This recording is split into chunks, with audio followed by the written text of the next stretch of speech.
Okay, our topic in this video is a thing called implicit differentiation, which is covered by these examples here. In all of these, we're differentiating, but we've got the wrong variable. So in the first four, we're differentiating with respect to x. So we expect x to be the variable, but there are y's all over the place. And in the last two, we're differentiating with respect to t, and we can't see any t's. So this calls for a little bit of thought. I mean, in this one, let's start on B. I'll leave A for a minute. In D, you may think that when we differentiate y squared, we get 2y. Well, in a sense, we do. Let's just come over here. Suppose that f equals y squared. Then, okay, I can differentiate that and get 2y. But what have I just done? I've treated, normally we'd have y here and x here, and we'd get dy by dx. Since I've got f and y, what I've got here is df by dy. Alright, but what I want is to differentiate with respect to x. So I don't want df by dy, I want df by dx. So how do I get df by dx if I know df by dy? So I've got df by dy, and we know a thing called the chain rule. Now, you may be used to doing the short form of the chain rule, but when we first covered the chain rule, we knew that df by dy times dy by dx, we can imagine these dy's cancelling, and df by dy times dy by dx would equal df by dx.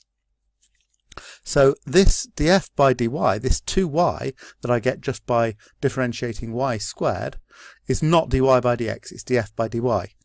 But that means that df by dx would equal that 2y, that's the df by dy is this 2y, and I need to multiply that by dy by dx. So I leave a dy by dx in the answer, but that means I have really differentiated f with respect to x, even though f was expressed in terms of y squared. Okay, so that rule is expressed here. If I'm differentiating a function of y with respect to x, then I differentiate it. Okay, that's my df by dy, but I need to multiply by this dy by dx to turn df by dy into dy by dx. Okay, so when we're doing this one, all we have to say is I'm differentiating y squared, okay, that's 2y. Oh, but I've differentiated with y's, I should have differentiated with x's, so I need to multiply by the dy by dx, and that adjusts for the fact that I'm differentiating with respect to x instead of with respect to y. Okay, so let's just see how that works on this one.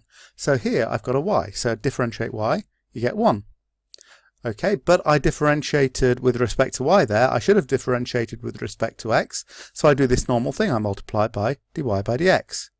So the answer is, whoops, dy by dx. So the answer is just 1 dy by dx, which is dy by dx. And that makes obvious sense because, of course, when I differentiate y with respect to x, I get dy by dx. So in this very simple case, it gives the obvious answer, which has to be good news. So let's see how the other ones work out. Okay, let's look at part C next. So I'm differentiating log y. Well, we know a log differentiates to 1 over. Or, if you prefer, we're differentiating a log, so the thing inside the log goes on the bottom of the fraction, and its derivative goes on the top. So that's differentiating log y with respect to y, but I'm supposed to differentiate with respect to x, so we multiply by dy by dx. So the answer is 1 over y times dy by dx. Let's look at E next. So y to the power 4, okay, differentiates to 4y cubed, but that's differentiating with respect to y, and I'm supposed to differentiate with respect to t, so I need to multiply. This time it's not dy by dx, it's dy by dt, because I need to adjust to a t on the bottom. And this one here, d by dt of x cubed, differentiate x cubed, it's 3x squared. But that's differentiating using x's. I'm supposed to be using t's, so I have to multiply by something with a dt on the bottom, and of course it's dx by dt because I need to change x's to t's.